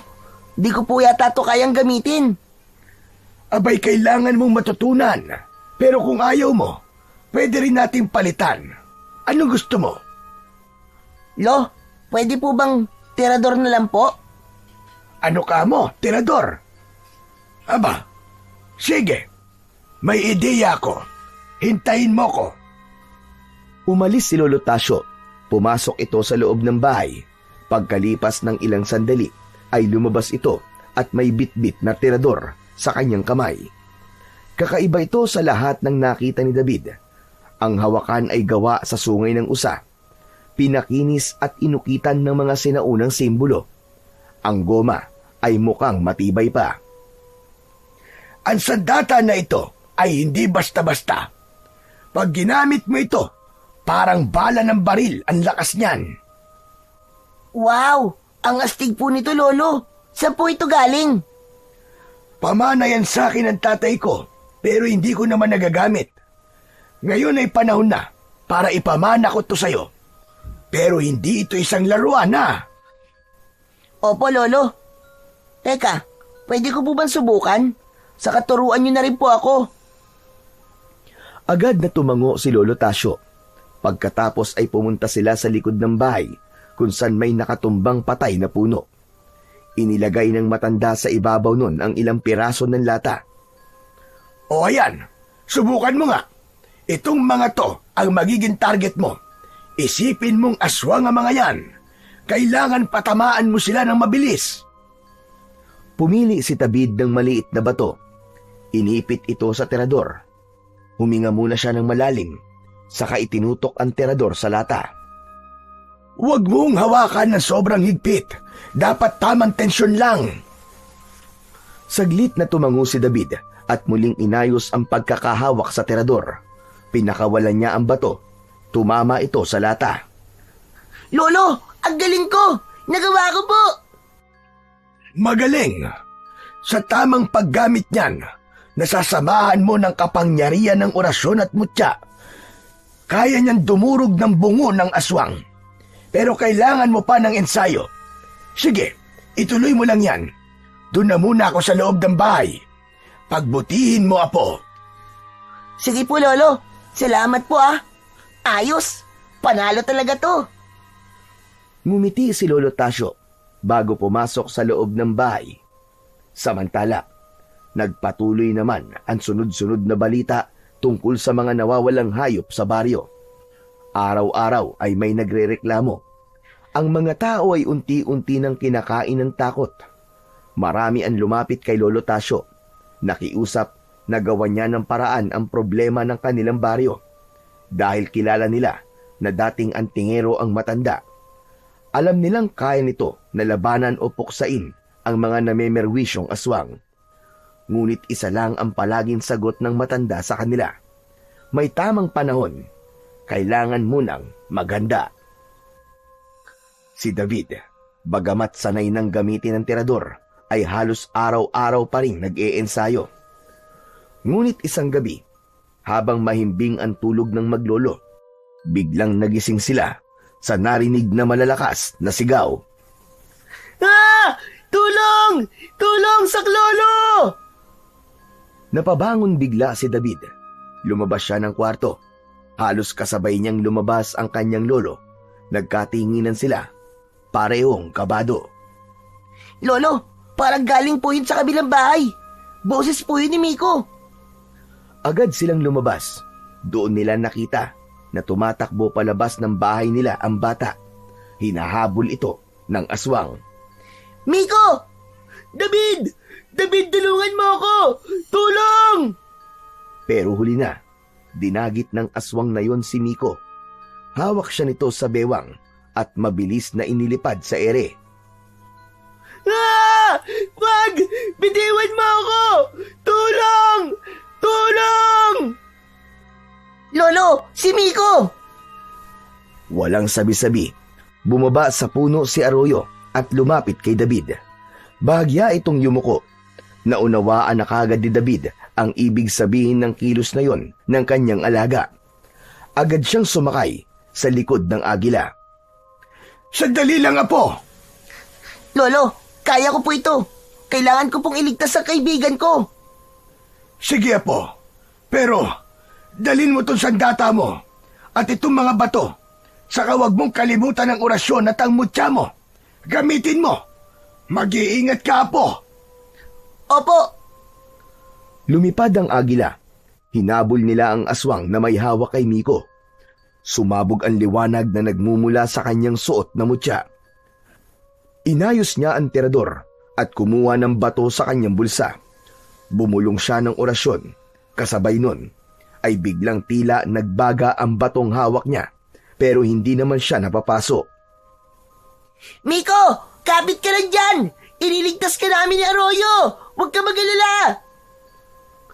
Agad niyang pinuntirya ang ulo ng aswang nang pakawalan niya ang bato para itong naging isang bolang apoy.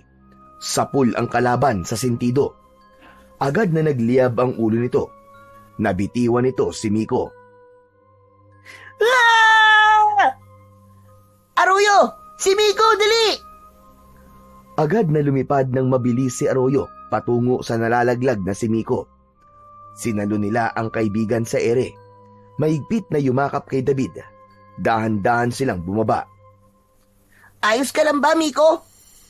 Pero hindi nakasagot si Miko kagad. Tinitigan lang sila. Bakas sa kanyang muka ang takot, ang trauma, at ang matinding lungkot. Nang magsalita siya, parang halos pabulong, ngunit sapat para marinig ng maglolo. Akala ko mamamatay na ako. Ligtas ka na, Miko. Kasama mo na kami. Pero ang mga magulang ko, wala na. Patay na sila. Pinatay sila nung aswang. Paano na ako ngayon? Napayuko si Miko habang patuloy na umiiyak. Nanginginig ang kanyang balikat. Ang kanyang mga kamay ay mahigpit na nakakabit sa kanyang tuhod. Hindi ko man lang sila natulungan. Wala po akong nagawa. Wala akong silbing anak. Miko, pasensya ka na kung nahuli kami ni Lolo. Meron lang man sana kaming nagawa. Samantala, si Lolo Tasyo ay napatingin sa lupa. Malalim ang buntong hininga niya at bakas sa kanyang muka ang bigat ng konsensya. Bahagya siyang napapikit, parang sinisisi ang sarili sa nahuling pag-aksyon. Wala na tayong magagawa. Nangyari na ang trahedya. Pero hindi na natin hahayaan na may iba pang mabiktima ang mga aswang na yon. Tinapik ni David ang balikat ni Miko. Huwag ka mag-alala, Miko. Kung gusto mo, dumito ka na muna sa amin. Hindi kita pababayaan. Napatingin si Miko sa matanda. Tumayo ito at niyakap ng mahigpit si Lolo Tasyo. Niyakap din niya si David. Kagad na nabalitaan ng mga taga-baryo ang nangyaring trahedya sa pamilya ni Miko. Galit na galit ang mga tao, pero may bahid ng takot, lalo na't alam nilang may mga kasamahan pa ang aswang na tumapos ng buhay ng mga magulang ng bata. Kaya't hindi na sila nagpatumpik-tumpik pa. Nagtipon ng lahat ng malalakas na lalaki sa baryo sa gitna ng plaza. Pinangunahan ito ni Lolo Tasyo at ilang opisyal ng baryo. Ngayong araw, tutuldukan na natin ang kasamaan ng mga aswang na yan. Handa ba ang lahat na makipaglaban at ipagtanggol ang baryo laban sa kanila? Sumagot ang mga tao na handa sila. Itinaas nila ang mga hawak na sandata, mga pana, sibat, matutulis na kahoy, itak at iba pa. Sige, humanda na kayo. Ngayon natin sila sasalakayin. Dahil sa oras na ito, mahihina sila. Tulog sila kapag araw. Nagsigawan ang mga taga-baryo bilang simbolo ng kanilang tapang at determinasyon. Sumunod lang kayo sa akin. Ang agila ang magiging gabay natin. Dapat tahimik lang tayo. Wala mo nang mag-iingay sa gubat. Kapag nasa pugad na tayo ng mga aswang, saka tayo sabay-sabay na aatake. Susunugin natin ang kanilang mga bahay. Tumango ang lahat. Isa-isa silang lumakad bitbit ang kanilang mga sandata. Dala ang pag-asa na sa wakas ay matatapos na ang kalbaryo sa kanilang baryo. Habang naglalakad sila papunta sa gubat, ang mga naiwang kababaihan at mga bata ay nagdarasal habang may hawak na mga krus at rosaryo. Nakaluhod habang nakatingin sa direksyong tinahak ng mga lalaking mandirigma ng kanilang baryo. Sigurado ka bang kaya mo sumama? Oo naman. Ipaghihiganti ko ang pagkamatay nila nanay at tatay, David. Kung ganon, handa ka na. Handang-handa na ako. Para ito sa pamilya ko at para sa lahat ng mga naperwisyo nila. Sumakay na sila sa likod ni Arroyo. Lumipad sila sa ere. Sa himpapawid, tanaw nila ang masukal na gubat. Habang papalapit sila sa pugad, tumitindi ang kabog ng dibdib ni Miko. Tila dahil sa kasabikan na mabigyan ng hustisya ang kanyang pamilya. Tay, Nay, para to sa inyo. Hindi ko na kayo may babalik. Pero gaganti ako. Kaya natin to, Miko. Lalaban tayo. Pero David, nakakatakot. Pero hindi ako aatras. Hindi ko sila papatawarin sa ginawa nila.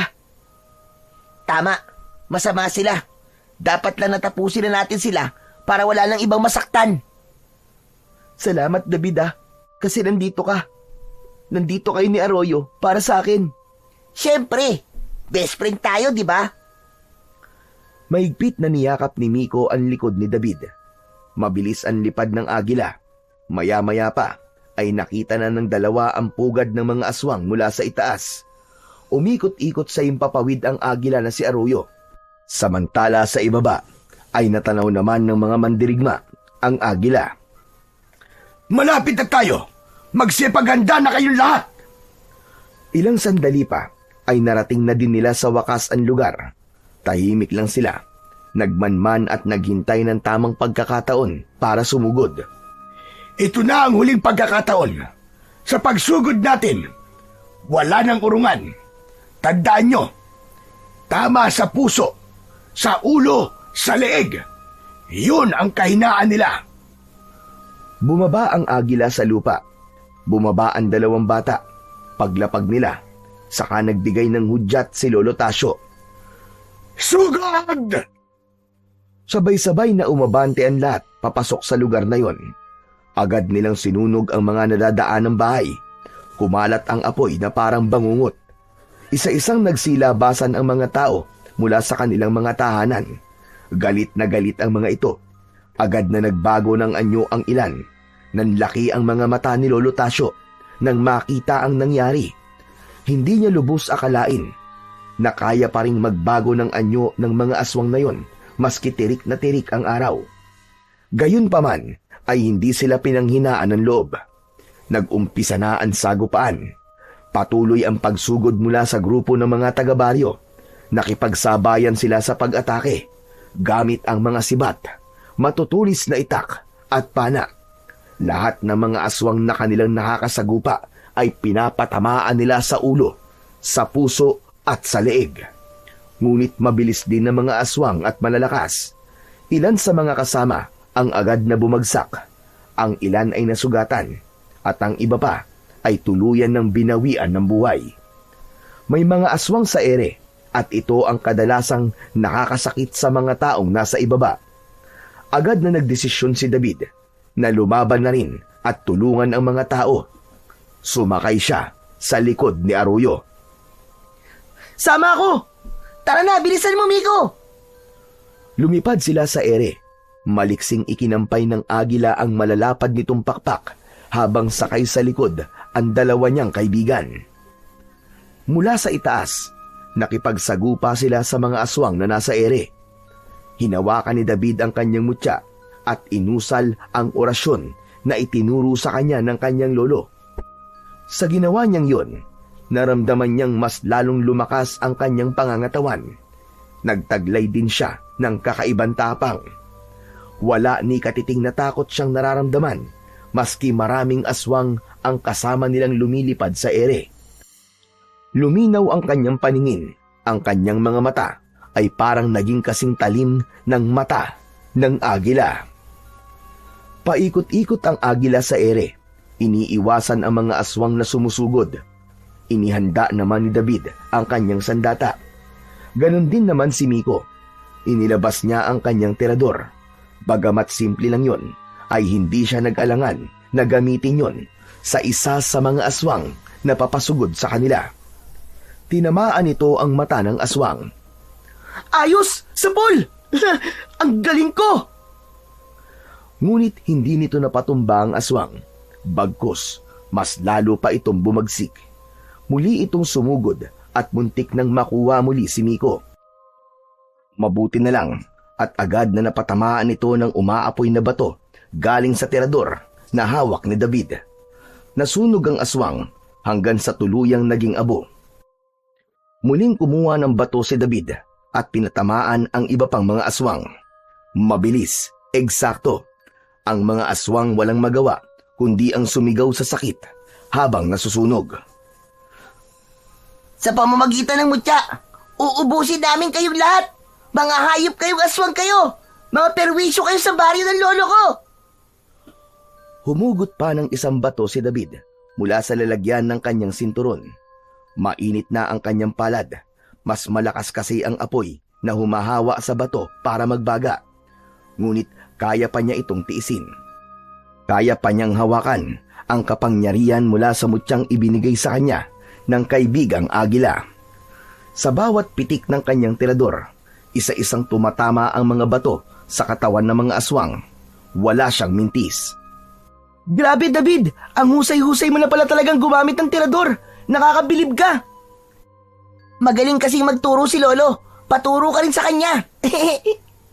Sige, pagkatapos ito, magpapaturo talaga ako sa kanya para maging magaling din ako katulad mo. Masigla silang dalawa. Walang takot na hinarap ang mga kalaban. Si Arroyo, mabilis ang pandama, alerto sa mga aswang na lumalapit sa kanila. Lilipad siya ng mataas at biglang tila sisisid pababa. Tumulong din ito sa dalawa sa pagpuksa sa mga aswang. Sinugod nito ang isang aswang at tinuka nito ang pakpak at sa loob lang ng ilang segundo, napunit ang pakpak at bumagsak sa lupa ang aswang. David! Sa kanan mo! Isang malaking aswang na may 2 sungay ang paparating. Kumakampay ang pakpak, naglalaway, at ang mga kuko ay tila kutsilyong bakal. Huminga ng malalim si David, saka tumayo sa likod ni Arroyo. Inalalayan naman siya ni Miko sa paa para hindi siya mahulog. Agad niyang tinutukan ng tirador ang aswang at sa isang iglap, pinakawalan niya ang bato. Tumama ito sa bibig ng aswang. Sumigaw ito. Nagpaikot-ikot ito pabulusok sa lupa. Nahulog, saka nasunog. Sa baba, kitang-kita ni Lolo Tasyo ang laban sa ere. Napatango siya, kahit may sugat sa braso at balikat. Magaling mga apo! Ipagpatuloy niyo yan! Kami na ang bahala rito sa baba! Napatingin si Miko sa ibaba at may napansin siyang isang halimaw na sumusugod. Nasa likod ni Lolo Tasyo. Nakadikit ito sa lupa, gumagapang na parang hayop. Nakalabas ang mahabang dila. David! Ang Lolo Tasyo! Sa likod niya may aswang! Sa ere, kapansin-pansin na mas bumilis pa ang kilos ni David. Parang may sariling isip na ang kanyang mga kamay. Tila ginagabayan ng kapangyarihan ng mutya. Agad siyang dumukot ng bato at mabilis na ibinala yon sa kanyang sandata. Buong lakas na pinakawalan niya ang bato. Tumama ito sa gitna ng noo ng halimaw. Napasigaw ang aswang pero kagad ding nilusaw ng apoy. Grabe, David! Ang galing mo talaga! Idol na kita ngayon! Nagpatuloy ang laban nang maubos na ang mga aswang sa itaas. Tinulungan na nila ang mga kasama nila sa ibaba. Sa huling bugso ng laban, lumipad si Arroyo ng mababa at mabilis na pinagtutuka ang mga aswang. Kasabay nito ay mabilis ding kumilos si David. Pinatamaan ang mga kalaban ng kanyang nag-aapoy na mga bato at ang grupo ni Lolo Tasyo, inatake nila ng sabay-sabay ang natitira pang mga aswang hanggang sa wala nang natirang buhay. Natapos na ang laban. Tapos na! Wala na silang lahat! Wala nang aswang na mamemerwisyo sa baryo! Salamat sa butya. Salamat sa'yo. At siyempre, salamat sa'yo, Arroyo. Ang galing natin! Salamat mga apo!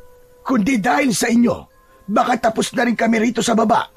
Ipinagmamalaki ko kayo. Hindi po namin magagawa to kung hindi po tayo nagtulungan, Lolo. Lahat po tayo lumaban. Lahat tayo superhero. Tama, kaya mahusay tayong lahat. Ang galing! Natalo natin ang salot ng mga aswang. Pagkatapos ng madugong laban, unti-unting natahimik ang paligid.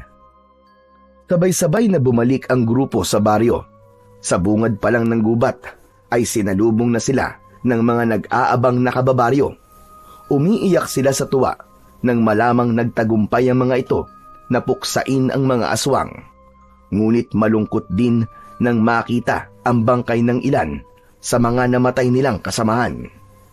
Iba-iba ang naramdamang emosyon ng mga taga-baryo, ngunit mas nakakahigit ang saya nila sa katotohanang ligtas na ang kanilang baryo sa anumang banta ng mga aswang. Nilapitan ng mga tao si David at Lolo Tasio. Nagpasalamat sila dito. May ilan pang nagsasabi na si David ay isang tunay na bayani.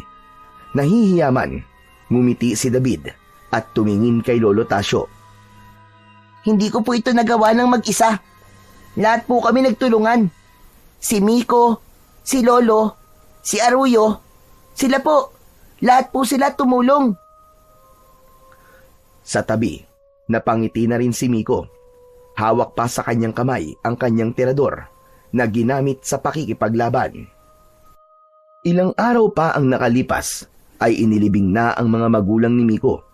At nang matapos yun, lumipat na kagad ang bata sa bahay ni Lolo Tasio. Doon na siya tumira kasama ang kanyang kaibigan ni si David.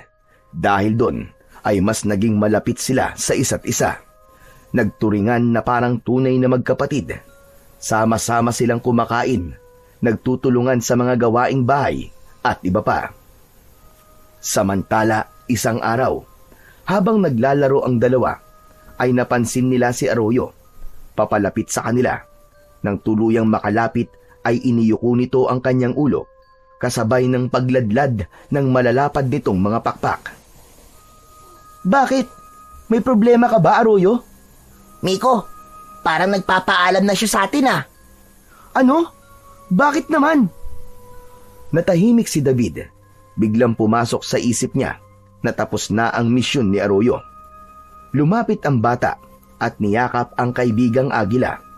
Pagkatapos nun ay lumipad na ito, paikot-ikot sa itaas, waring binabati ang lahat sa huling pagkakataon. Pagkatapos nun ay unti-unti na itong lumayo hanggang sa tuluyang nawala sa paningin ng lahat. Paalam! Paalam, Aruyo! Paalam, kaibigang Agila! Maraming salamat sa iyo! Hanggang sa lumipas pa ang ilang buwan, dumating ang nanay ni David.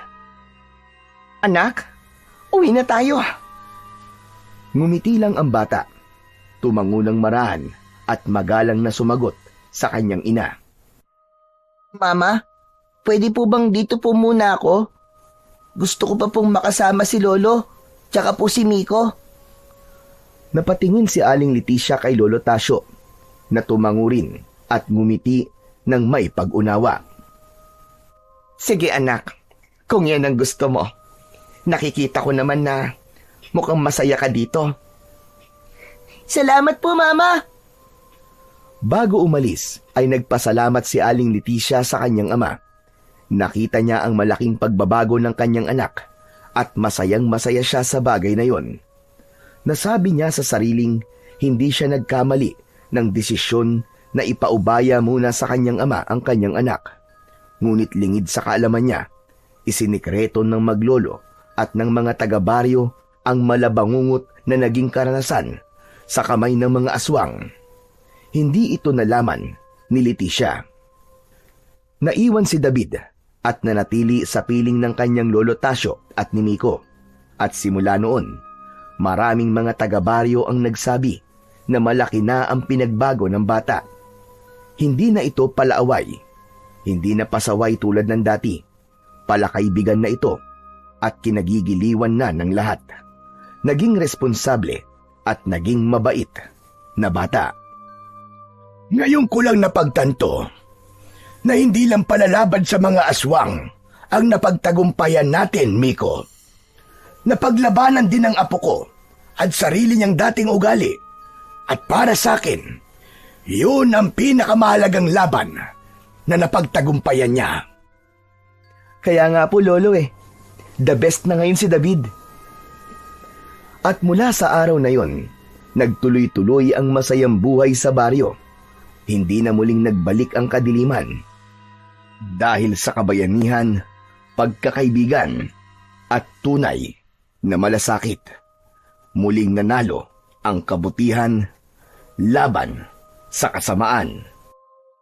Sa pamamagitan din ng pangyayari na yon, ay muling napatunayan na hanggang may pagkakataon pa ay kayang magbago ng isang tao sa pamamagitan ng tamang aruga, pangunawa at pagmamahal.